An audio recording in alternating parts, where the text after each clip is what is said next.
Assalamualaikum. Ladies and gentlemen, I'm Ahad Nazir, Head Center for Private Sector Engagement at STPI.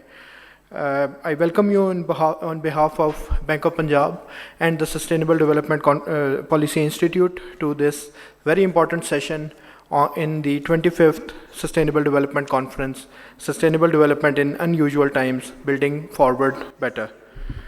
This session is with regards to disaster risk financing. Some of the major objectives will be demonstrated later on by the moderator of the session. Some ground rules that I will like to mention, especially for the people joining us online, are with regards to keeping your microphone off when we are not speaking to avoid distortion. And when you are presenting or speaking, you're requested to kindly keep your cameras on if your bandwidth allows, of course. The attendees which are online can put their questions in the Q&A box, and we will entertain them. And of course, the people that are sitting here in the audience can send in their questions to the panelist at the end of the session. So now I'll begin with introducing the moderator for our today's session, Dr. Hina Aslam.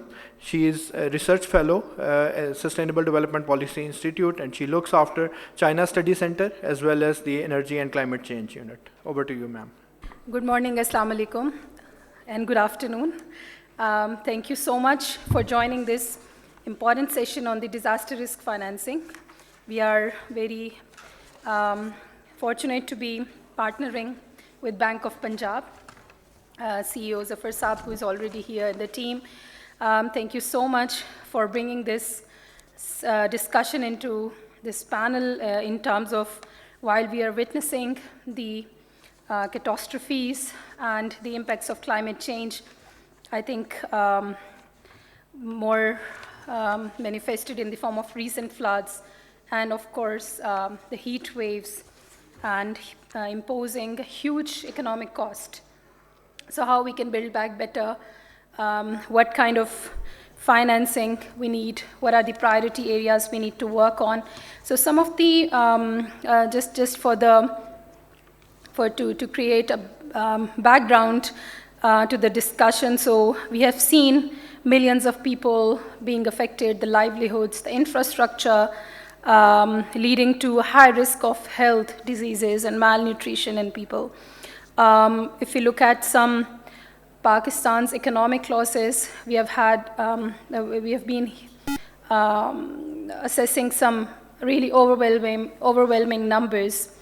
If we look at 2010 alone, it resulted in around more than 25 billion worth of economic loss. 2021, there was an ADB and World Bank report that estimated that the climate change will cost Pakistan around 3.8 billion yearly. And if we look at the numbers now, the total damages just caused by the floods have exceeded 14.9 billion, with a total economic loss of 15.2 billion. These are the numbers that I've just picked up from the post-disaster needs assessment. There's another climate change assessment that has been done by World Bank recently, and that clearly shows that if we do not mitigate the climate change and the environmental risks, could reduce countries' GDP by 18 to 20% per year by 2050.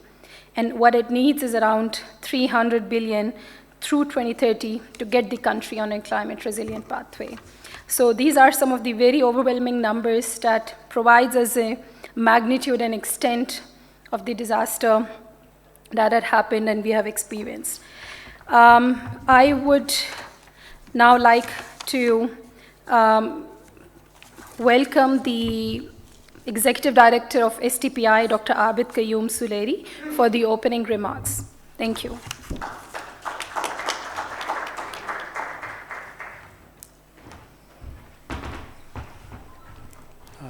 Thank you, Dr. Hina. Distinguished guests, Excellencies, Zafar Masud Saab, President, Bank of Punjab, friends from media. Good afternoon to this one of the concluding panels of our 4 days Silver Jubilee Sustainable Development Conference. And I said concluding panels because today is the last day of the conference, and now we are gradually wrapping up the discussion. So after this session, we will have another plenary, and then we will start our concluding plenary after the post-lunch sessions. Now, the topic today that we are discussing in this panel, which is being organized in collaboration with Bank of Punjab, is disaster risk financing. And what came up in the discussions during last 3 days, if I have to sum up, be it is sustainable development goals, or it is climate change, or it is about disaster, ultimately the buck stops at financing. Do we have enough financing to achieve sustainable development goals? Do we have enough financing to get prepared for climate changes, adaptation?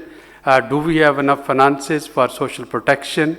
And do we have enough finances for disaster risk management? And this question, which according to the COP27, the estimates which were presented there, it is $1 trillion question for developing countries in order to meet their pledges that they have done in their voluntary national contributions.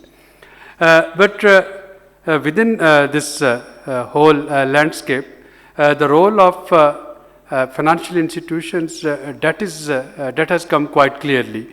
And if someone asks me what are the 2 success stories in COP27, I would say the first one is the announcement that a loss and damage fund would be established, which we know the process of COPs, it may take another 4 or 5 years before one can start seeing it getting materialized. But the second, which had nothing to do with the multilateral climate negotiation, doesn't come in the mandate of COP27, but a very strong message from 200 countries. And the message is to the international financial institutions. So in the final COP27 declaration, this message is very clearly given to the IFIs, to the World Bank, to the IMF, to all other, that they have to be, quote unquote, climate sensitive and climate responsive. And when we talk of climate sensitive and climate responsive, it means something like IMF did with COVID. As COVID started, they immediately came up with the rapid financing facilities for many countries, including Pakistan, those countries who were not prepared for it. They also distributed additional SDRs, statutory drawing rights, which is IMF's currency. Again, Pakistan was one of the beneficiaries of it. So now COP27 declaration is actually emphasizing on IFIs that they need to be more climate responsive, they need to be more climate sensitive, especially to the needs of vulnerable countries. Now, Pakistan being one of the vulnerable country to climate change is, of course, for us, it is extremely important to see that where are the windows for disaster risk financing. Then another positive development that we saw there was from Germany, that was about climate shield. So the insurance mechanism that Germany proposed, again for vulnerable developing countries, is the global climate shield, which would be, according to my understanding, work on this temperature and precipitation index. This method is already in practice. For example, if we want to ensure the crops or livestock in Pakistan, all we need to do is to prepare a historic temperature and precipitation index on a district basis, and then we can have a certain cutoff line. If temperature goes up or down, or if precipitation goes up and down, below or above that historic threshold, the people over there, they should be entitled towards climate change related disaster. And I think these are some of the ideas which are floating, but the point I wanted to highlight here, that after decades of missing promises from developed world, even when this UNFCCC process started in 1992, before that, there were promises, empty promises from developed world that they would be building capacity, doing climate financing and mitigation for adaptation.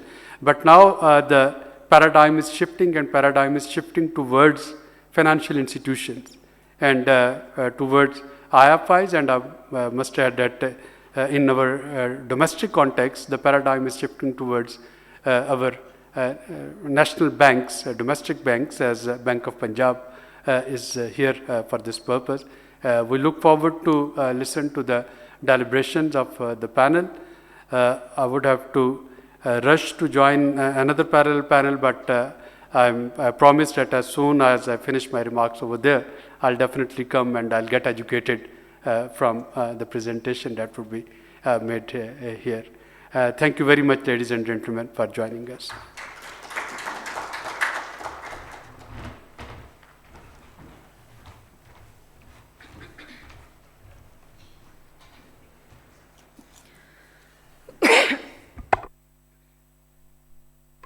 Thank you so much, Dr. Abid, for the welcoming remarks. Now I would like to invite our respected guest, Mr. Zafar Masud, CEO and President of Bank of Punjab, for the opening special remarks. Thank you.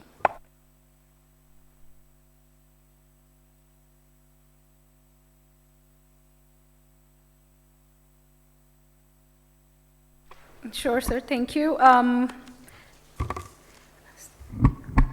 With this, let me also invite our distinguished guests and panelists for the panel discussion right after the special remarks by the CEO of Bank of Punjab. May I invite Mr. Ehsan Tehseen, Senior Disaster Risk Management Specialist at the World Bank, to please join us on the stage.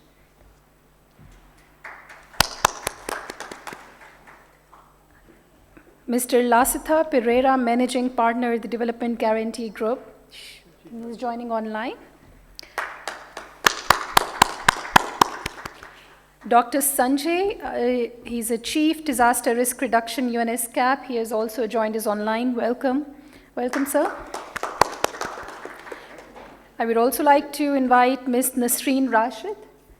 I don't think he's there.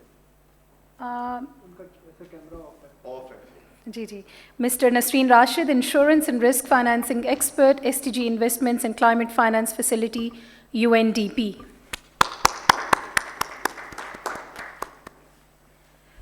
May I also invite Mr. Ahad Nazir, the Head of Private Sector Engagement, STPI, to be here as well. Thank you so much. Sir, I would like to give you a floor for the opening remarks.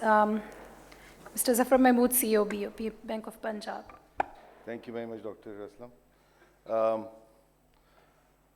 I'll start out with congratulating the STBI team for organizing an extremely successful conference on a very grand scale, which is very well attended, and some very important policy recommendations have come out. And then there is a lot of learning as far as how those policy recommendations can be put into action to actually fight against the disaster, risks in the future. As we all know that the temperatures are rising, and we have to be more innovative, adaptive, and design for resilience. And I'm hoping that today's session, which certainly is organized in this to come out with certain policy decisions and some recommendations that we would be able to put to the government and to the other stakeholders as well for having a situation where we'll be able to mitigate the risk of disasters going into the future. The UN Office of Disaster Risk Reduction indicates that 2.3 billion people have suffered between 1995 and 2015 due to these disasters. This is surely a human catastrophe, and we must look at it from that lens. It's no longer a luxury; it is actually a necessity. The World Economic Forum, on the other hand, talks about global risk report, cities floods, says that two-thirds, three-quarters of population will be living by 2050 along the coastline. So they are very vulnerable. There's a very large number of people who will be vulnerable to these kind of natural disasters. Although I have a theory there that disasters are not natural, as we've seen, but let's talk about it in a bit. So the policy measures so far has been more focused towards the mitigation, and we have all been in a reactive mode. The session today, the idea is, and we'll resort on the expertise of the panel members here, to come out with a focus on resilience by design. The idea is to mitigate that risk going into the future. Now, especially for a country like Pakistan, where it's a third world country, we are suffering. There's huge people below the poverty line. Rather than working towards their welfare going into the future, we are always fighting against, fighting for the disasters that happen, and that results in not focusing on the infrastructures to be taken care of for the future growth of the country. A small example of that is we've seen that with the recent flooding, 2 million houses have vanished. The requirement backlog is around 5 million houses. So it just complexes the situation even further. And even that 5 million, we were way behind. So and then the other infrastructure requirements also we are lagging behind, and therefore it's important that we look at the disaster risk mitigating factors and how can that be financed upfront to make sure that those disasters are then are converted from into more of a disturbance and destruction. The global and local financial institutions are required to play their due role in climate resilience infrastructure. There are two main challenges here for that. One is the fact that a country like Pakistan, which has serious constraints on the fiscal side as well as on the external account, we would be looking towards the international financial institutions to be coming forth and helping us out on meeting our climate compliance requirements. And also, there is an element of education as well. People are not aware. I am the first one to admit and raise my hand and say that, look, even on the green financing, while we talk about it, but we are very basic in our understanding of what green financing is all about. We do not understand the complexities of all this climate compliance-related infrastructure to be developed, and that's where the institutions like the UN and the World Bank, the Green Guarantee Company, they all should come forth and guide us on what needs to be done. Disaster risk financing is an essential prerequisite for SDGs also, as we all know. As I said earlier, the phrase that disasters are never natural. It actually turns out to be quite true in the sense that they are. There is an element of some uncertainty there, but if we do the risk management right, then perhaps we can you know, we can take care of some kind of loss to be mitigated there. And then that translates into, you know, the infrastructure that we have to go in. There is a large responsibility on the commercial organizations, the private sector. They need to come forth and take the initiative that, you know, this is in their interest. The fact of the matter is that, you know, we can't, at times we expect that people are superhuman and there's always a personal interest somewhere. So you always need to tell them that there's a personal interest for them to put in this extra effort or money for their own interest. Frankly, with this disaster risk financing, the additional amount that they have to put in, they're actually buying an insurance for their future loss. I've talked about the external financing challenges which are out there for the Pakistan. We need to analyze in detail the risk transfer mechanisms by leveraging on emergency response cost or to ease the construction and rehabilitation processes. I sincerely hope that you know, today's session shall help in coming out with structural reforms and policy recommendations for enhanced climate financing of climate resilient infrastructure. Thank you, Dr. Aslam.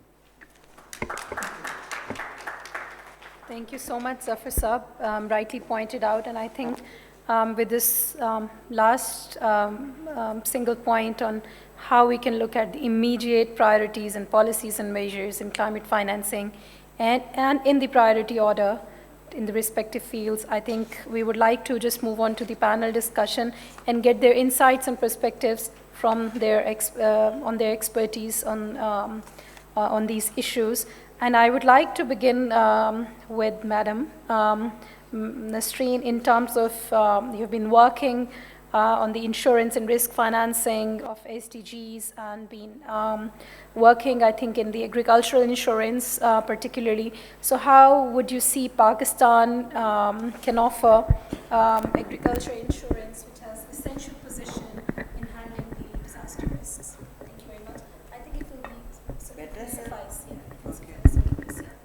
Ji, Assalamu alaikum everyone. Can you hear me? Yeah. Ji, before I begin, you know, there is one thing which we all know, but my apologies for repeating it. एक तो disaster risk financing है, we need money for everything, all different segments of disaster, whether it is disaster risk reduction or it is disaster risk financing in insurance terminology or in post-disaster operations. But just to make this clear, you know, disaster risk management has three main pillars. One is disaster risk reduction. And of course, we try to reduce risk as much as possible. But all risk cannot be mitigated and reduced. Since risk is dynamic, and also because of climate change, it's difficult to predict what kind of risk, the severity and the frequency, etc. So all the residue risk, which is beyond the adaptive capability or capacity of even mature markets, that has to be transferred. And it has to be transferred through ex-ante insurance instruments to the international reinsurance and capital markets. And then, of course, these two being ex-ante instruments, DRR and DRF. And the successful execution of these two ex-ante instruments then is linked to the successful execution of post-disaster operations. Having said that, और जैसे आपने agriculture पे कहा है, देखिए मेरा अपना perspective, I've been working on disaster agriculture insurance instruments since over 12 years. My own perspective has changed completely since the last about 6-8 months, and especially after the 2022 floods. I mean, it's amazing to see, you know, that global agriculture insurance is being primarily driven by high-income countries. Number one, US, then China, followed by Japan. The onus has now shifted to the government. Public-private partnership की मैं खुद propose करती थी कि subsidies create dependencies, they create they suppress creativity and innovation and so on. But unfortunately, the agriculture sector is directly exposed. The direct exposure of agriculture to climate risks has made the risk systemic. The magnitude has become systemic, in other words, uninsurable without government subsidies and government protection. Even in highly mature markets, the 3 high-income countries I have mentioned, where the market infrastructure is very well established, even there the governments are giving premium subsidy, not only premium subsidy, but all kinds of subsidies having मेरा अपना perspective change हो गया. And talking about Pakistan, where the market infrastructure is dysfunctional or non-existent. Agriculture insurance cannot sustain itself in isolation. It's only one component in the entire value chain, starting from access to credit, to input cost, to marketing, to warehousing, and to all of that. And therefore, in my opinion now, agriculture insurance has to be proactively supported by government. This is and especially because 90% of our farmer has been categorized as subsistence. That subsistence category has been defined by State Bank of Pakistan. Primarily, we can say that farmer who owns up to 12.5 acres is defined as subsistence. And therefore, this is my take on agriculture insurance, that the entire dynamic has changed. So, is that enough? Okay, thank you. Islam, if I may comment here. Excellent. Yes, sure. Thank you so much. What Naseem Sahib has just mentioned, we've actually experienced that personally here in Pakistan. So we did a pilot project for crop yield insurance, but the cost was so high that its sustenance became a big question mark. And without government support, it is just impossible to do it. And a country like Pakistan, you've already covered it very well. I just want to share one statistic with everybody here, that we have done a research, and our estimate is that 46% of Pakistan's GDP is dependent directly and indirectly on agriculture. And if we can't take care of that particular piece, then it's the disaster risk management will always be compromised. So thank you very much for this recommendation. We'll put that in the list of our recommendations from this panel today. Thank you so much, Zafar Saab. With this, I would like to now turn to our speakers online. So, Mr. Sanjay, are you with us? Can you hear me? Yes, madam. I'm here online. Perfect. Thank you so much for joining. So the question I have for you in terms of, we've just talked about the public sector role. So what do you think in your perspective and your experience, how we can bring the improvement in the public sector-led funds, particularly to this disaster risk management, and what actions can be taken to ensure the disaster risk financing? Thank you so much. Yeah.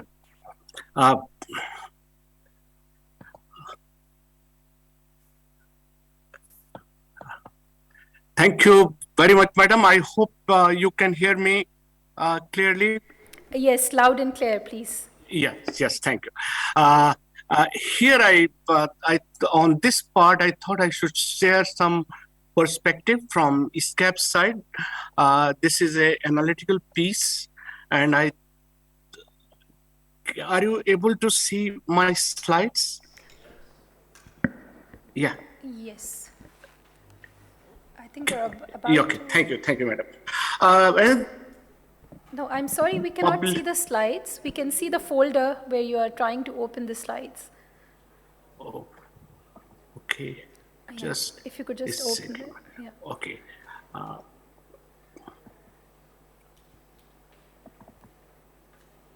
Is this fine, madam, now? Yes, now we can see it. Thank you. Okay, thank you very much.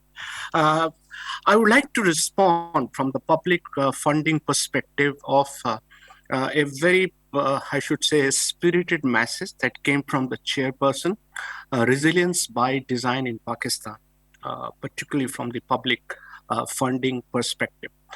So in this brief presentation, I thought what could be done to build resilience by design in Pakistan context, particularly with the riskier climate days ahead. I just wanted to take a perspective of disaster risk financing in overall climate risk management, which came through all UNFCCC framework agreement, how countries are managing risk and how public funding or finance are allocated to manage climate risk.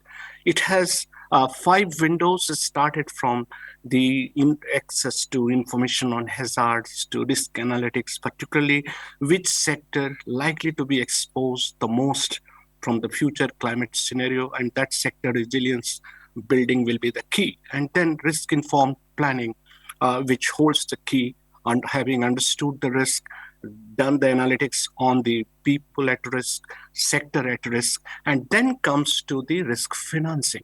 So it's a chain. The fourth is financing that holds the key, how much budgetary allocation or the financial institutions would support the risk financing, and then the risk governance. So in this chain, if we take risk financing in Pakistan context, I would like to introduce, this is a ISCAP risk and resilience portal.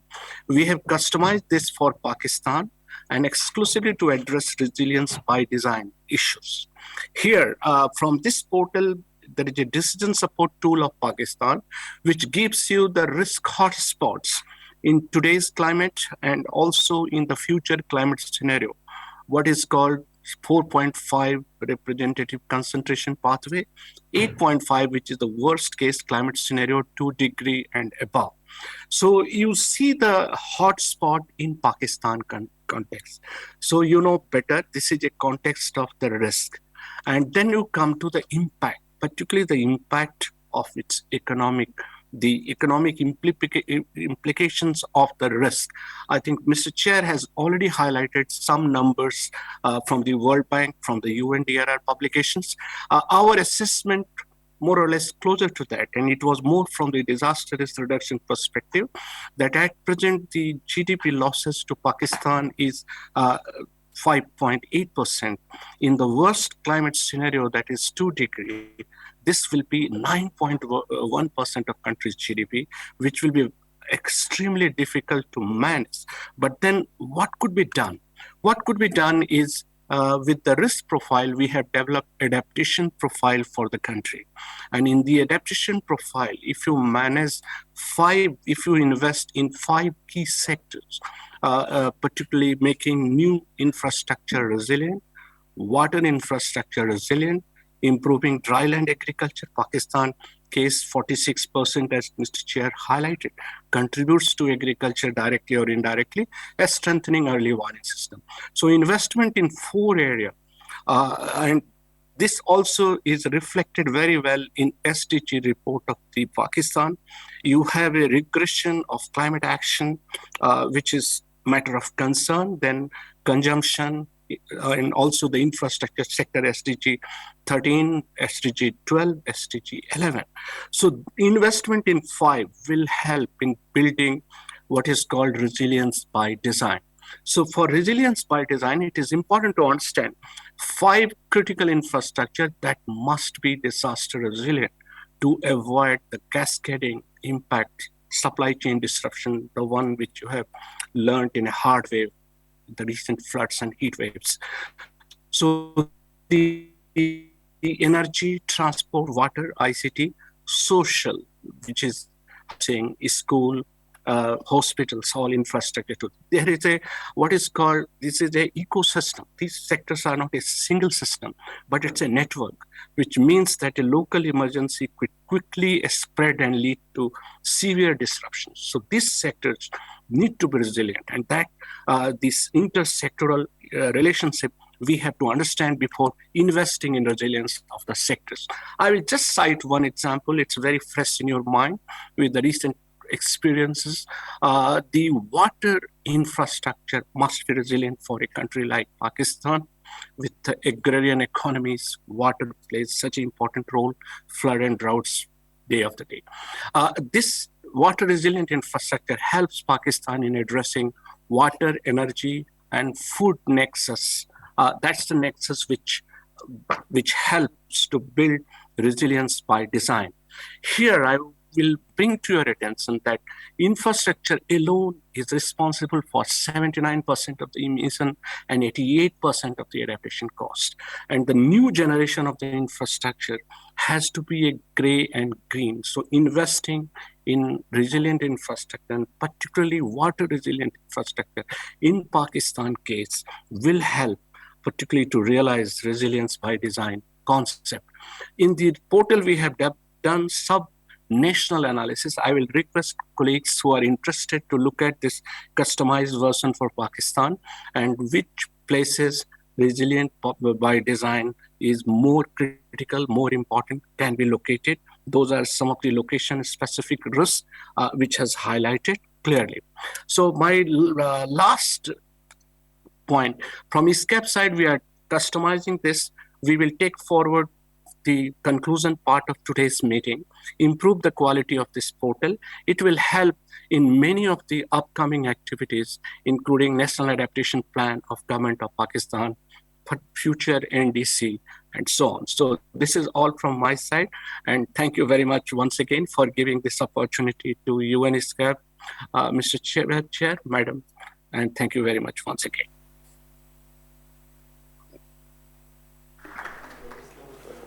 Yes, please. Thank you very much, Dr. Sanjay, for a very enlightening and revealing presentation. I have just one question for you. In the 5 sectors that you talked about, you haven't mentioned housing, the low-cost housing, because that seems to be an area which is the basic necessity for the people who have suffered during these flooding or natural disasters. Any particular reason for that? Yeah. Thank you, Mr. Chair. In the social sector, what I have highlighted, I think housing is inbuilt into it. Is the housing, school, hospitals. Those all just mentioned school and hospital and school. That's why I was good. Yes, and I think it's housing is a part. Perfect. Right. Perfect. Because we have recently done a project. Right. I was sharing it with Ms. Nasreen before the session started. That we have tied up with Heritage Foundation, and we've recently done a project in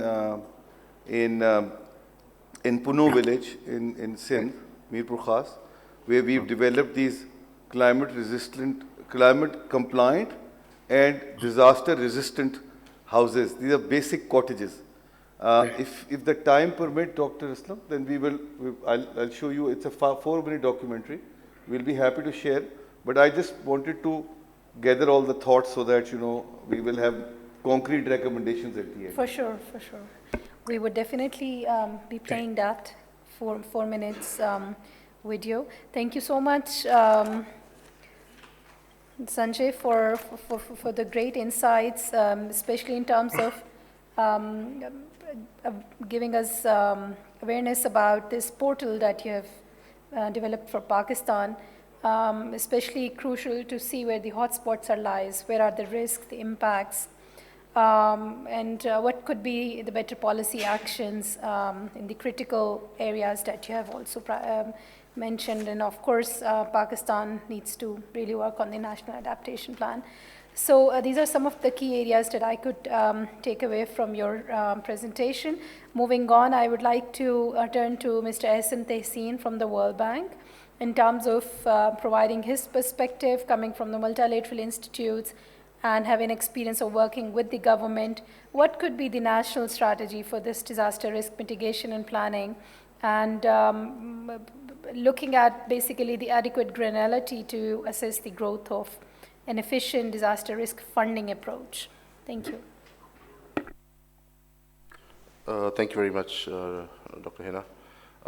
And first of all, at the outset, my congratulations to SDPI and the Bank of Punjab for organizing such an important session during this overall conference. Zafar Saab made a comment earlier that disasters are not natural. I fully agree, and there's actually, I hope I can share with you sometime after this conference, a very good analytical piece. And there's evidence to prove that hazards are natural, disasters are man-made. Sure. Disasters are always unnatural. And there's always some human element that successfully converts a hazard into a disaster. So I think it's a very good thing that we need to recognize. With this, with the overall theme of disaster risk financing and DRM, see, DRF cannot be seen in isolation. It is very much part of DRM. As Nasreen Saib also mentioned, that there are various elements into DRM. DRF is very much a critical part because in a standalone, it doesn't matter how much interventions or whatever we plan around DRF, it will not make any difference until we look at what the panelists have raised issues on resilient infrastructure, on better planning. Now, coming back to your question, we're very good at making plans. Pakistan has made a number of plans after the earthquake. Pretty much after the earthquake, the whole paradigm shift happened towards ex-ante risk management, where a number of institutions were set up, ERA, then NDMA. We had the National Disaster Management Plan, the National Disaster Risk Policy, subsequently in 2010 and 2013. On climate, we've had a number of plans. We have policies, NDCs. But what we see is we don't really see the translation of these plans into action. A number of reasons for that. There's a lot of disconnect, between the federal and provincial sort of actors, and with DRM and climate also being a devolved subject now, a lot of this implementation needs to happen at the provincial level. But we don't really see that strong coordination or connection at the moment. There are issues with technical capacity, issues with financial resources to be able to implement those plans. Now, working backwards, what our colleague also said on, say, these 5 sectors, taking that as an example, working backwards from there, you mentioned about resilient and disaster resilient infrastructure, other sort of investments which need to be disaster resilient. But all of it comes to, the core of it is actually planning, how good we are at planning these areas. And any plan is as good as the data that goes into it. There's a huge challenge with data availability on, whether it's fiscal risk, in the context of disaster risk financing, whether it's physical risk. NDMA has started an initiative, I think a few years back, where they were able to undertake multi-hazard and vulnerability risk assessments to really bring out that data and understand how we can contribute to more resilient and risk-informed planning. That effort, I think, is ongoing, but our key policymakers and decision makers have not been able to sort of tap into it. So I think the crux, to answer your question, really the crux is how good your data is, how well informed we are. And this also relates to any sort of DRF instrument or any solution that we want to come up on risk financing, on building fiscal resilience. This is also crucial for that, to understand the fiscal risk, to understand the contingent liabilities of the government, and only then we can come up with better planning and better sort of strategies. I hope that answers. Thank you so much, Ehsan. Now I would like to request Mr. Lasita Pereira, the Development Guarantee Group. He's online.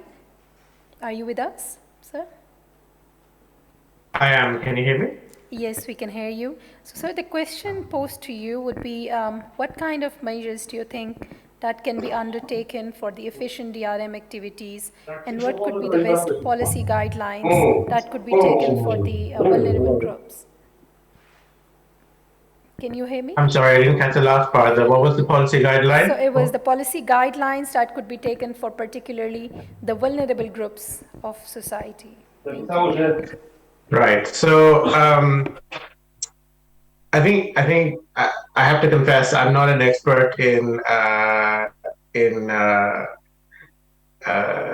focusing on policies. So I'm gonna talk about those in the context of my main area of expertise, which is the capital markets.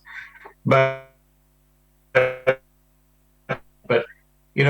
what's clear from all the other experts on the panel is that what I fully agree with is you need to plan before you can go and raise the money.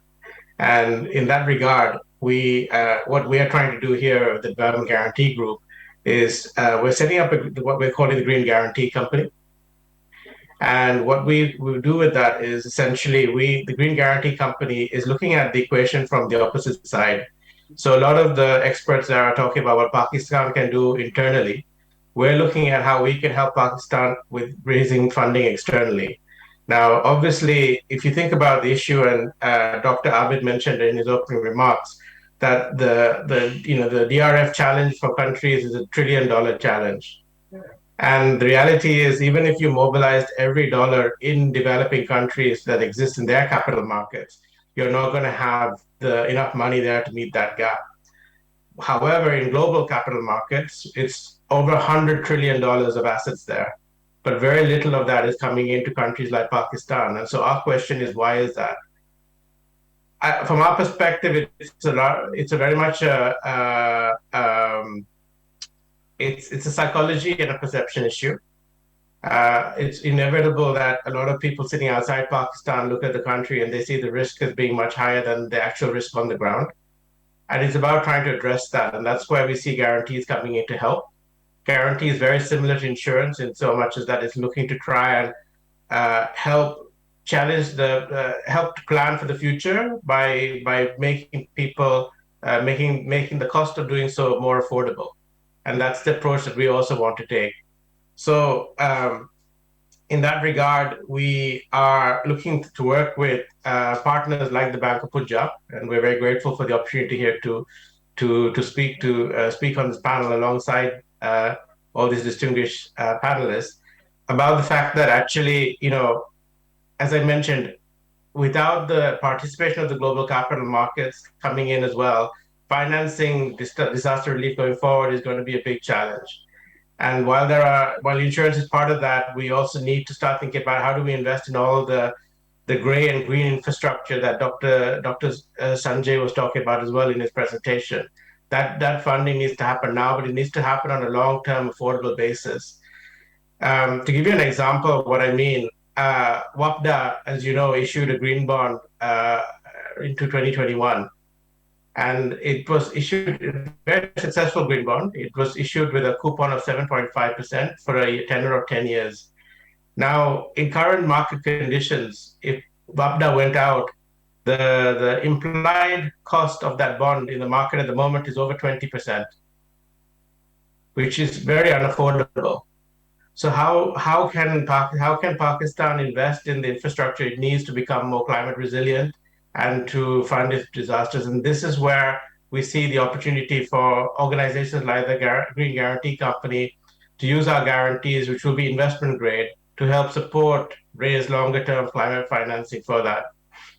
So, with regards to going back to the question asked, from our perspective, one of the key things is while there are a lot of plans in place, what we need to now work on is on executing those plans into clear investment opportunities that we are able to communicate clearly to third-party investors outside Pakistan, with the benefit of things like guarantees, with the benefit of support from the MDBs as well, to try and create those investment opportunities and mobilize that over $100 trillion that's sitting there in these global capital markets. A lot of it is looking for places to go for a home to try and help come in. And that is where, from our perspective, a lot of the challenge lies at the moment. It fundamentally is a communication challenge. We need to be able to be helping Pakistan and other developing countries to be able to communicate more clearly with the global capital markets about the opportunity that exists in Pakistan to help it make it more resilient.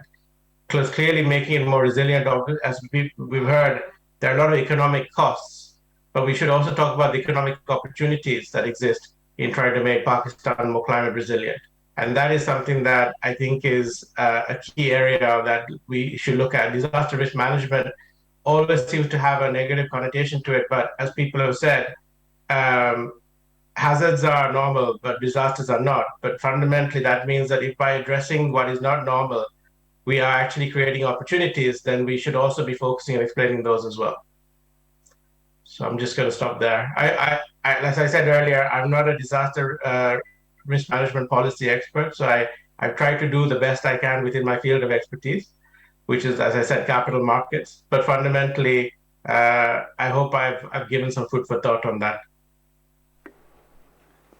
Thank you so much. Yes, Zafar sir. Dr. Aslam, in a way for me, Mr. Pereira has made the day because, we have been, advocating this for the last 3 days in this conference only, where we've been requesting for our, foreign partners to come and work with us, potential partners to come and work with us to raise funding from these capital market pockets that they exist on green financing.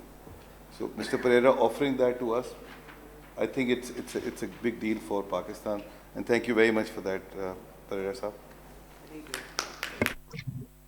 Thank you, Zafar Saab.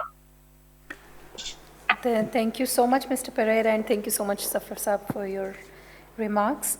Talking about the capital markets for green financing to help the populations to be protected from the event of disasters, I think we would also like to hear some thoughts from Ahad on the social protection mechanisms that could be linked to these. Thank you.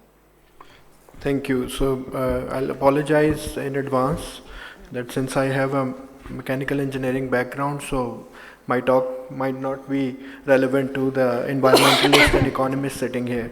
But these are some innovative things that we can do with regards to the disaster risk financing. And I'll just start off by saying that I think there is a structurally wrong assumption here that climate change is a risk. I think it is an issue and it should be dealt like an issue. It's actually happening right now. How can we start thinking of doing things in the long run? So the financing required to mitigate these disasters will be both in the short run and the long run. And of course, most of the comments that have been delivered today by the worthy panelists were focused on the long run, and they are highly appreciated. But some of the things that we can do in the short run to mitigate the impact, especially while we are talking about the vulnerable communities that are impacted by disasters. And I'm particularly talking about the climate change induced disasters. So number one, I think there is a concept that SDPI was part of. We actually started the policy narrative around social entrepreneurship. So I think this is something very important where the private sector can actually help mitigate many challenges that are faced with regards to the disaster.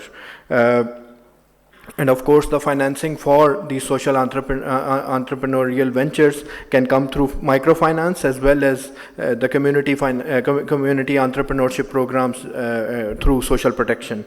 The number two idea, which I floated to some of the partners, but of course it is still being discussed, and we are trying to see what research we can do in this regard, is the idea of a social stock exchange. So while one of the worthy panelists was talking about the capital markets, I think capital markets can play a very important role in disaster risk financing. We will need some contingency money plus some money for the long-term adaptation and mitigation measures, and all this money can be actually collected through the CSR budget of all the corporates that we have. Those CSR budgets are, if they are formally channeled, and I would, of course, the model that we have in Singapore, we have in UK, they all involve the country's stock exchange in that. So based on an impact assessment of whatever that CSR budget is being used for, I think that can be a very important point if we can utilize that budget in the proper way. And the third and most important aspect that I would like to discuss is the community engagement component, which I think we are very, very behind in. I was recently working for a project with a group of US-based people, and during that project we had a chance of meeting Dr. Elston, who is a community engagement specialist working in the tundra.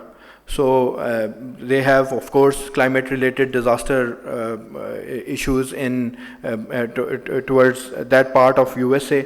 So they have created a set of community engagement specialists who are actually making the community realize what they can do for themselves. And last, of course, is I think we need to have a very strong grip on technology and data. Based on my own observation, of course, I didn't find anything from the literature there. We still have traces of disaster-led destruction of the 2005 earthquake still. So even 17 years after, if we have not been able to find or mitigate the issues of the population that was affected there, I think we really need to start working with the data, and modern technologies can enable us to help. And because my prime area where I deal with the private sector in SDPI. So, and I have a request to make to all the private sector that I think we should consider the planet component of the triple bottom line as the most important component, because whatever we do it for our own social well-being and for the social well-being of the future generations. Thank you. Dr. Hassan, let me give good news to Dr. Ahad. The 5 constituencies that he talked about, we have worked on 3 of them. The 4th one is established, in infrastructure, which is the social stock exchange. Essentially, it's the carbon trading piece. So that has to be brought into Pakistan, but first we have to have the projects in place and then we go there. Technology and data, Dr. Sanjay has covered it really well. But on the other 3, microfinancing, in fact, I had put that as one of my recommendations here also, taking a cue from Nasreen Sahiba's earlier comment. And then community engagement, as well as the short-term plan. Can I request if you can play this video here?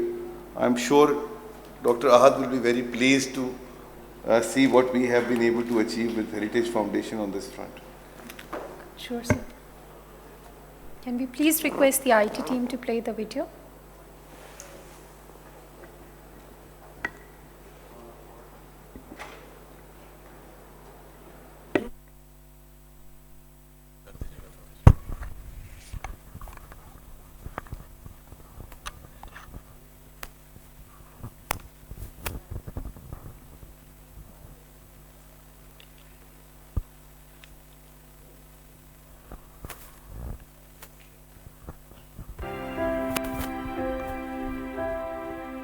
Pakistan मौसमियाती तब्दीली के बायस अपनी तारीख के बदतरीन सैलाब से गुजर रहा है।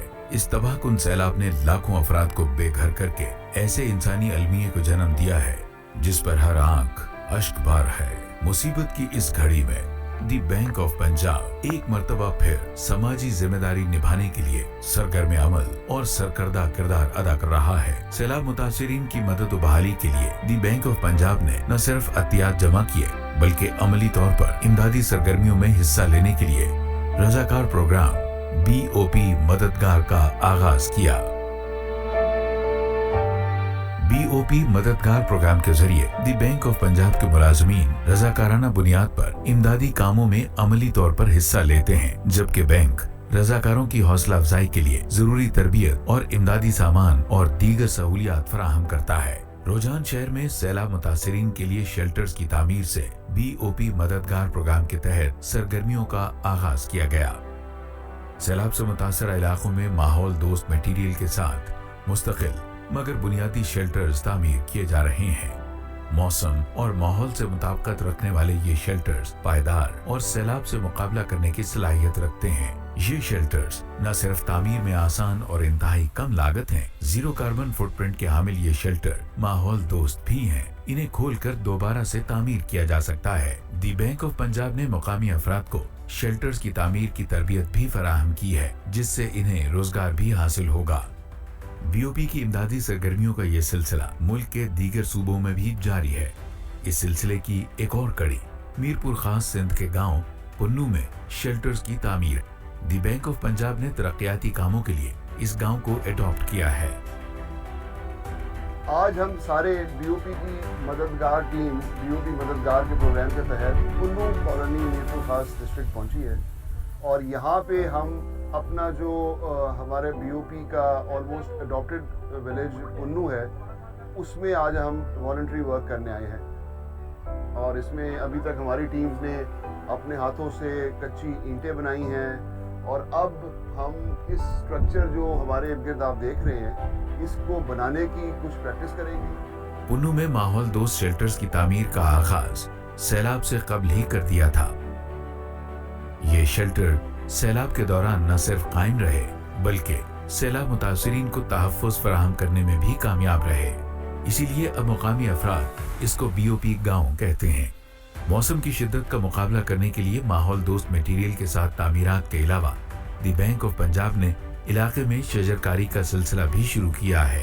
इस प्रोजेक्ट को जो बीओपी ने अडॉप्ट किया है उसको करीब से देखने का, इसमें पार्टिसिपेट करने का मौका मिला।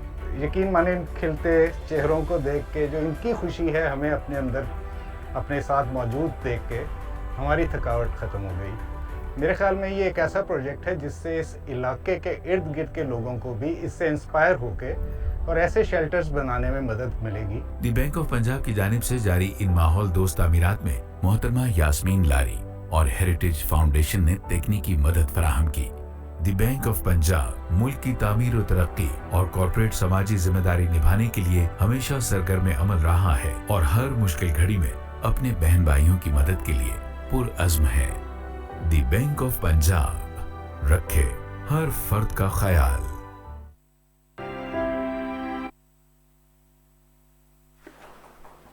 Thank you so much, Zafar Saab. I think incredible work being done by BOP. And I would like to add on that we recently have also worked on the climate smart housing from the technical perspective, and that's a research report that we would like to present to you later. It has some really a strong policy recommendations based on real challenges from the ground and case study approach. So perhaps this could also connect us through the implementation side and the technical side. Thank you so much for that. I would like to come back to Madam Nasreen in terms of if you'd like to share some more thoughts on the disaster risk financing and insurance and the work that you're doing. जी thank you so much. जो मैंने पहले कहा था उसी में कुछ थोड़ा सा और ऐड करना चाहूँगी। On the positive side, Pakistan has a very comprehensive disaster risk management regulatory framework. As far as the three main pillars I was talking about, DRR, disaster risk reduction, is being actively undertaken by National Disaster Risk Management Fund. As far as post-disaster operations are concerned, that is the mandate which is being addressed by NDMA. जो तीसरा main component है DRF, वहाँ बहुत बड़ा vacuum है। वहाँ क्यों vacuum है कि पाकिस्तान की insurance penetration is one of the lowest in the world. At the moment, it's about 0.09% of the country's GDP. Just as an example, what mature insurance markets do and how they help to support the fiscal challenges of governments as an impact of natural disasters. 2012 में जब New Zealand में बहुत बड़ा एक earthquake आया था, 80% of the total economic losses to the country were insured. As a result of this, only 20% fiscal impact was the burden suffered by the government. In contrast to that, 2010 के floods में only 1% losses were insured.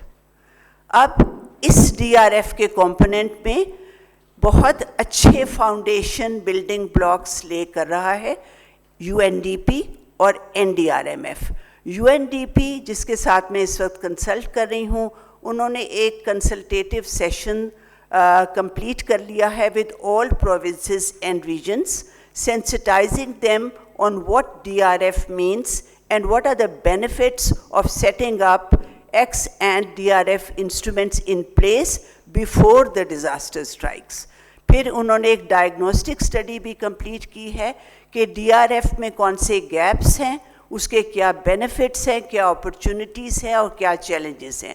अब एक policy brief वो present करेंगे to all stakeholders, जिसमें major recommendations होंगी कि government of Pakistan अपनी rising contingent liability as a result of growing and bulging vulnerable populations as well as being provider of food security, ये कैसे manage की जा सकती हैं. जहाँ तक स्ट्रेटजी की आप बात कर रहे थे, NDRMF with whom I am also consulting, we are in the process of developing a national disaster risk financing strategy with all stakeholders. इस strategy का क्या outcome होगा? It will lay a strategic roadmap कि कौन से stakeholders इसमें involve होंगे, उनके implementation plan क्या होगा, किसकी roles और responsibilities क्या होंगी और किस तरह से ये disasters जो insurance है वो agriculture, primarily small farmers, SMEs,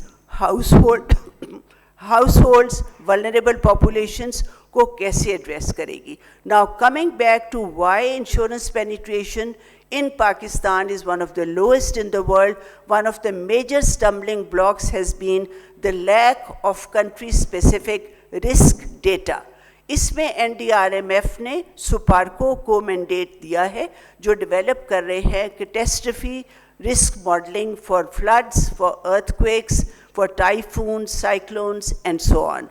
Now coming to my last point, क्योंकि ज़फ़र ने recommendations का कहा था, हमारी strong recommendation है, and if you review what I had said earlier, agriculture insurance cannot operate in isolation, especially in a country like Pakistan, where there is no market infrastructure, where 90% of the farmer is subsistence. तो agriculture हालांकि 18th amendment में delegate हुआ है subject, but if you look at the 18th amendment, it is still a shared jurisdiction. यानी कि food security or food exports is still the responsibility of the federal government, whereas all other areas pertaining to agriculture are the responsibility of the provinces. So therefore, जैसे Canada में है, it's a shared jurisdiction, so agriculture insurance pool on a national level or different pools on sub-national levels is the only answer, because government की जो ये दोनों major fiscal challenges हैं, vulnerable populations and food security, they are interlinked and interconnected. So with one instrument, which is agriculture insurance pools, both these major challenges which are increasing the government's contingent liability can be addressed adequately with only one instrument. Thank you. Thank you so much, ma'am. I would like to now turn to the audience. If somebody has any question, please raise your hand. So we have a question over there. If somebody could please give the mic. Also, if you could suggest which, to whom would you like to make a question?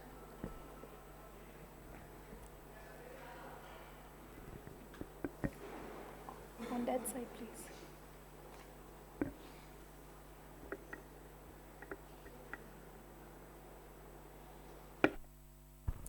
Thank you very much.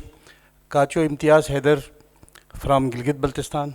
I'm ex-member of Gilgit-Baltistan Assembly, and I just joined about 15 minutes ago your session, and from your conversation I understand that Pakistan is only responsible for only 1% of carbon emissions in the atmosphere, and we are facing a lot of issues according to these disasters and environment change and global warming and melting of glaciers, particularly in Gilgit-Baltistan. And as you know that second largest fresh water source is in Gilgit-Baltistan, is glacier, the big glaciers in Gilgit-Baltistan, and we are on a very threat for this. And if we see that recently flood, the calculation of government of Pakistan is about the damages, collector damages, according to the government calculation, it is about $60 billion. And it will be impact on Pakistan every year. If we see in 2010, there was also a flood, and in 2022, there is another flood. The intensity of the flood is the same. But we are, due to this changing environment and global warming, we will be going to face these issues future, mostly every year, hopefully. But my question is this, that if we see the government of Pakistan capacity and capability on the other side, we have still lack basic education and health facilities and infrastructure in most of the rural area. And if we considering all these things, it is possible for government of Pakistan to tackle all these issues. First question is this, and second one is how can we give awareness? This is the basic questions. We are organizing such good conferences, seminars in Islamabad or the capitals of Pakistan cities. But what about when you go to the basic area where people are facing this situation? How it is possible to give awareness to the people of Pakistan, those areas who are basically facing these issues, who are getting damages? So what would be the strategy from your side, and how can about this data collection? There is big questions. In the Pakistan, you can't get exact data everywhere. Thank you. If someone already mentioned that in 2005, thank you so much. The earthquake happened. Do you want then, any particular yes. panelist No, to respond? Anyone of the panelists. Okay, so anyone Thank you. from our esteemed panelists, if you would like to respond. Yes, Zafar Sahab? So the question was too long, but the answer is very short. Yes, I totally agree with him on question number one. Pakistan can't do it on its own. We require the other, the other partners to come through, multilaterals, bilaterals. All of those have to be taken on board and take them along. And I think this conference played a major role in bringing them together. Secondly, about the awareness, this session has created that awareness. I am considering myself much more educated, still not there, but at least to a bare minimum level where, the consciousness about what requires to be done is very much there. And the expectation is that people like yourselves will go and educate people further down the road. The problem right now, by the way, Pakistan's problem is not the money alone. In fact, to my mind, and this is a theory, the money is a secondary issue. The primary issue is the awareness piece and the piece of actually going out in the market and helping people out on the field. And that's why we rolled out this program called BOP Madadgar. We have 13,000 employees.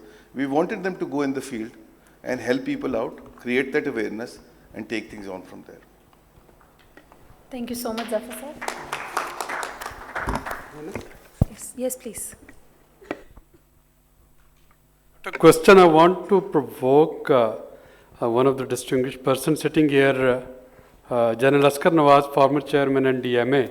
So while all of us we are talking of disaster risk financing and what can be done, I'm extremely actually inclined to get your views from demand side. So you have headed that organization.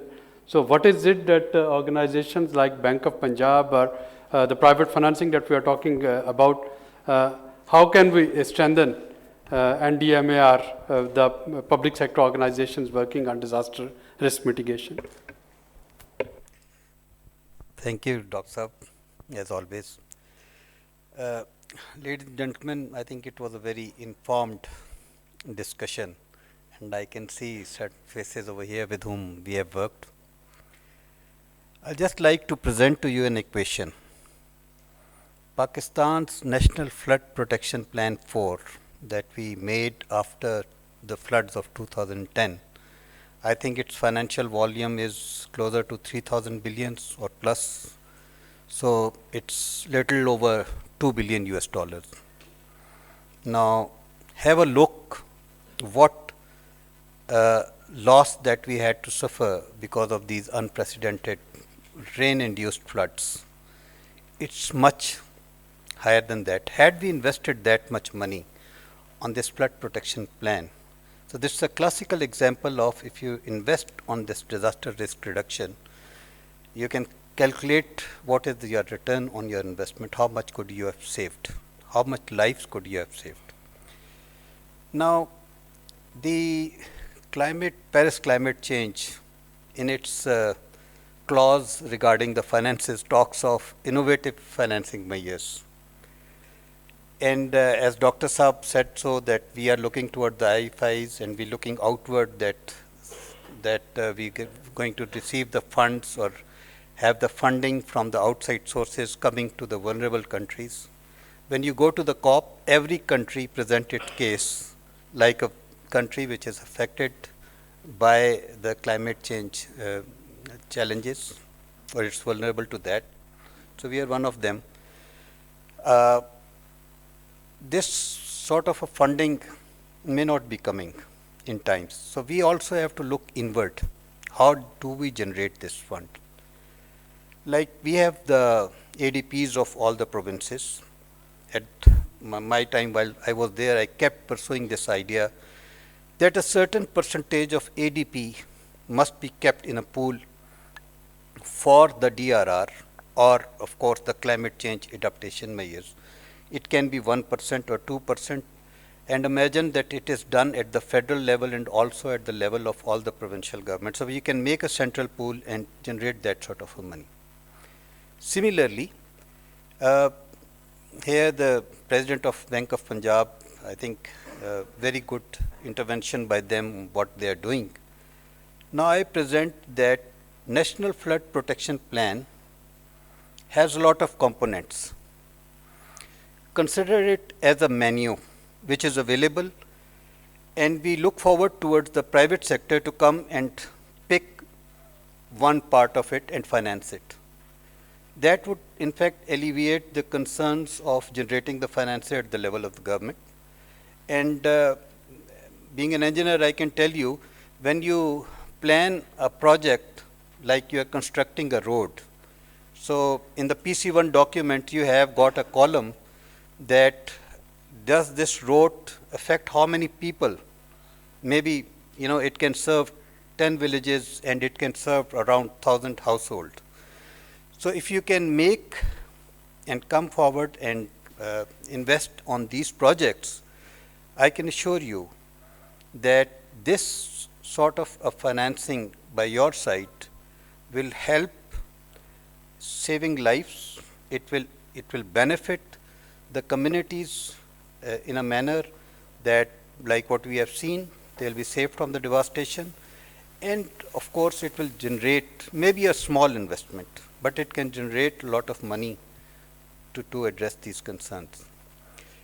Another aspect that Mr. Hassan talked of, I had started that multi-hazard vulnerability risk assessment initiative in 2016 because I learnt it from Sendai that it is one of the best practices worldwide.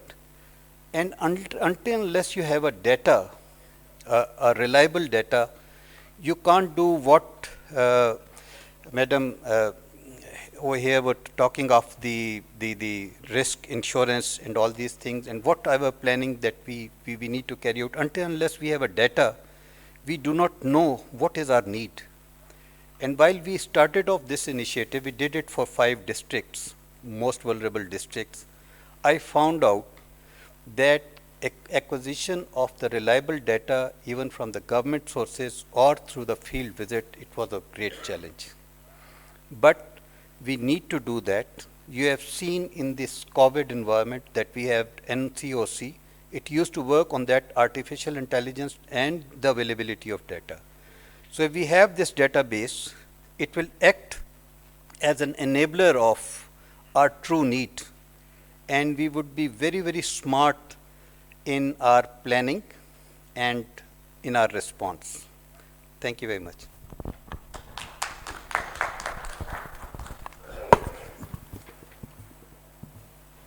Thank you so much, sir. Yes, so, yes, please. Okay, sure. My name is Dr. Mohammed Salim, former member Competition Commission of Pakistan. I have joined later, but there was a very good discussion from the panelists.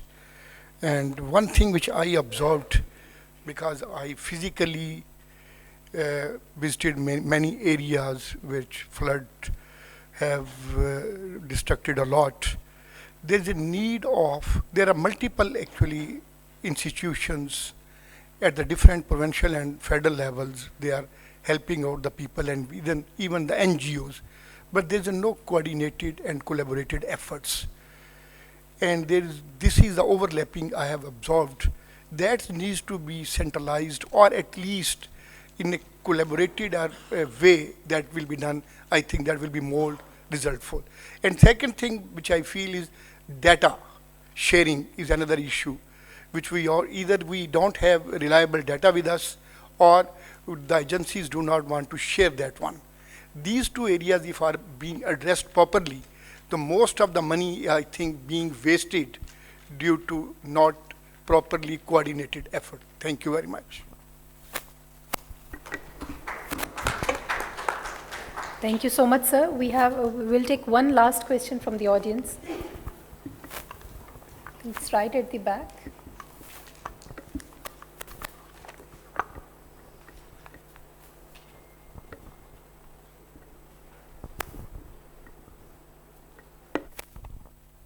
Excuse me.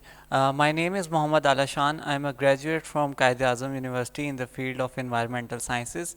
My question to the panel is that the most of the people in Pakistan are below poverty line, and especially most of the farmers. So if climate risk insurance or disaster risk insurance is made available to them, would they be able to afford those? Because they can't even afford basic necessities like food and clean water. So how would they able to afford the insurance? Thank you. उसमें बहुत अच्छा हमारे पास एक model है Turkey का. Turkey is very prone to earthquakes. वहाँ बिल्कुल यही सिचुएशन थी कि insurance penetration was very low, और जब भी अर्थक्वेक आते थे हाउसिंग का बहुत डैमेज होता था, पब्लिक इंफ्रास्ट्रक्चर का भी और प्राइवेट हाउसिंग का भी. And the government obviously because of low insurance penetration had to step in as insurer of the last resort and pay the compensation. As a result of this, frequent earthquakes, उन्होंने एक mandatory pool बना दिया, TCIP, Turkish Catastrophe Insurance Pool, because of which, जहाँ पे affordability का सवाल, main सवाल यही है at the end of the day, they made it mandatory that within the certain metropolis, सारे जितने भी घर आते हैं, they have to buy mandatory insurance, क्योंकि insurance is a game of large numbers. The larger the pool, the more affordable the cost will be. And as a result of that, every house had to buy insurance. और वो उन्होंने enforcement कैसे की? आपको phone का connection, आपको gas का connection, आपको बिजली का connection नहीं मिल सकता जब तक आप insurance का proof ना दिखाएं. और insurance बहुत सस्ती होगी. As a result of that, about 10-12 million houses in Turkey are now insured. और इसकी इन्फोर्समेंट का ये तरीका, अभी तक हम टीवी का वो दे रहे हैं, टीवी फ़ी जब हमारा बिजली का बिल आता है 35 रुपीज़ होती है. तो इस तरह 30-40 रुपए तक इंश्योरेंस कॉस्ट आ सकती है, provided it is made mandatory, because otherwise the risk of anti selection and moral hazard will be there. देखिए, करने को सब कुछ हो सकता है. The political will has to be there. Thank you. जी, actually wanted to add something on the DRF as well, just taking up from there. लेकिन आपने जिस तरह भी खैर इंश्योरेंस की बात की, another element is जो आपका BISP program है, I think that's also under discussion at some level, कि perhaps proceeds from that, जो उसकी beneficiaries को जा रहे हैं पैसे, amount of that can also cover insurance. Bank is actually, we're trying to pilot something in Sindh, we are looking at the insurance of the productive poor. तो ये Covid में ये इशू आया था कि people were unemployed, their daily wages were not able to earn anything. So if you can cover those people through insurance, उसके लिए we're trying to do some actuarial analysis these days कि इसको किस तरह आगे लेके चलें. On the DRF, ma'am, I just wanted to add, आपने बात की कि DRF strategy बन रही है with NDRMF. Just a couple of recommendations. I hope that from the platform of this conference can be taken up. एक तो ये there's a need for key institutions such as the Ministry of Finance to lead these initiatives, especially the DRF strategy. उसकी वजह ये है कि the DRF strategy needs to be based upon very solid data, coming back to data, and looking at the sort of, we need to qualify the fiscal risks and need to understand what is the contingent liability on the government's budget of this disaster.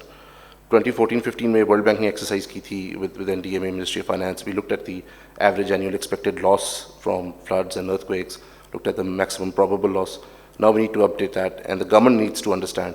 क्योंकि जब तक ये figures इसमें dollar term या rupee term में नहीं आएगा, the key decision makers who are sitting in the Ministry of Finance will not be able to understand the gravity of the problem. One of disasters अभी आ गए हैं, floods, a $30 billion damage and loss figure, but 6 months down the road, will that urgency remain there? So we need to constantly provide this information. एक बार ये data आएगा, then the strategy can be formulated. And again, why Ministry of Finance or maybe the PMO needs to lead an effort such as this, because the strategy needs to answer 3 very important questions. Who to protect, so whether it's your certain segments of the population, whether it's your infrastructure, your economic assets, agriculture sector, what to protect them against, that's an easy answer, whether it's a pandemic, whether it's any particular type of disaster. And finally, how to protect them. So that how is very important, because that takes you to what sort of mixture of DRF instruments you need to sort of put in place, whether it's insurance, whether it's your reserve funds, whether it's international countries के साथ आपका contingent credits हैं, and each instrument has an opportunity cost. Each instrument has a cost associated to it. So the basic idea is that you take the one with the least opportunity cost, your cheapest instrument for any disaster that occurs frequently but has a low impact. Like localized floods, so you obviously go for the cheapest instrument for that. But for any disaster such as these floods or massive earthquake, then you can tap into the international markets and you can look at instruments which have a higher cost. So I just wanted to add that on the DRF, and I hope that the DRF strategy will take this into account moving forward. Thank you so much. Thank you so much for your useful suggestions. And I think with this, before I hand over for the concluding and remarks by Zafar Saab, I would just like to extend my deepest gratitude and thank you to all the panelists, all the audience who has been sitting, sir, who have been enriched us with your experience and remarks. And it's been a really great discussion, and I would like to now give a floor to Zafar Saab for concluding. And thank you, Dr. Aslam. I must thank the panelists, even the audience, General Saab, Dr. Saab. At least the 4 or 5 events, the conference events that I attended, there seemed to be a list of 10, 12 very concrete, doable action plan has come out here, and I'm just going to go over that very quickly because I don't want to stand between my comments and the lunch which is waiting for you. So I'll go over very quickly, and then we can firm it up later on by getting in touch with all these recommendations which have come through. By the way, you've been a great audience. Ek to all is jam-packed. I'm extremely pleased to see that, Dr. Saab, and the credit goes to you and your team. But you have been very engaged as well, and that makes a lot of difference. So thank you very much to the entire audience. Starting out with what General Asghar Nawaz mentioned. I hope मैं आपका नाम सही ले रहा हूँ, General Saab. And then it linked into what Dr. Salim mentioned. मैंने आपका नाम सही लिया है, hope. Dr. Salim mentioned. The better coordination is required at the provincial and the federal level, and different components out there in terms of assessing the needs. Awais Malik साहब यहाँ तशरीफ़ रखते हैं Ministry of Finance Department से, Punjab. Awais Saab can take this as a takeaway, where, you know, it's very important that better coordination is required. And what General Asghar Nawaz mentioned, that, you know, in the budgetary allocation, there is a element of assessment of, you know, the economic assessment. You'll be very pleased to note that, you know, State Bank of Pakistan has already come out with ECRM framework, which is Environmental and Social Risk Management Framework, in which now the banks will also be doing the same thing. So it's starting from 3 years from now, it will also be done. The problem there, Jan Sahab, is that the people who are assessing all of that, they don't have any expertise. I'm very sorry to say, Planning Commission, आप doctor साहब थे ना Salim sir? आप Planning Commission में थे ना? Competition. Planning Commission में कोई capacity नहीं है to assess these. वो बिल्कुल number filling exercise होती है. And if we continue to do that, it will be a useless exercise. So it's very important that the skill set is developed, and that's why I'm resorting on people like Dr. Tehseen and Ms. Nasreen Rashid here. You know, their expertise will help us and train our people, and perhaps we can do some kind of a workshop with the STPI as a follow-up from here, whereby, you know, these experts can educate us bankers on how we're going to do that. And I'll be very happy to take a lead with Pakistan Banks Association, with State Bank of Pakistan on that one. The other one is Dr. Suleri mentioned, we are under IMF program, and under IMF program we require an adjuster, and in COVID there was an 800 billion rupee adjuster which was granted to us. I'm pretty sure that adjuster will come through here as well in case of floods as well. But specifically what Dr. Suleri mentioned was the rapid finance instruments of IMF, whereby they extended $1.4 billion to us in COVID, and we expect that a similar help will come through this time also. We all remember, this is our second recommendation to the government, that, you know, we need to actively engage with IMF and get that done. The third one is related to, you know, and we've all seen it, I'm just reiterating it, is related to the, you know, debt service suspension initiative, whereby, you know, the $3.7 billion debt suspension was granted to Government of Pakistan in 2020. Perhaps a similar model can be followed this time round also. Number 4, and this is coming from an earlier session that we had yesterday, in which Dr. Aisha Ghaus Pasha was there. We need to have, and I'm very pleased to know that Karanda has already taken the lead on this one, we need to have a specialized green financing institutions, so that, you know, they have the expertise, they can take it better ahead. And one of the DFIs, that we have 6 or 7 DFIs, perhaps they are the ones who need to work on those, developing those expertise and become a specialized green financing DFI. The number 5 recommendation is related to some fiscal benefits are required. This is again a graduation from an earlier plenary we had with Tariq Bajwa Sahab as the chief guest, where he is looking forward to getting you know, specific sort of requirements on the fiscal side for marginal projects, not the existing projects, but for marginal projects. Then number 6 is related to what Madam Rashid talked about, is the element of subsidy for agriculture insurance and the disaster related to that. Dr. Saiba, you mentioned about the Turkish example. The difference between Turkish example and our example is that Turkey, the cities can afford that and they are the most vulnerable.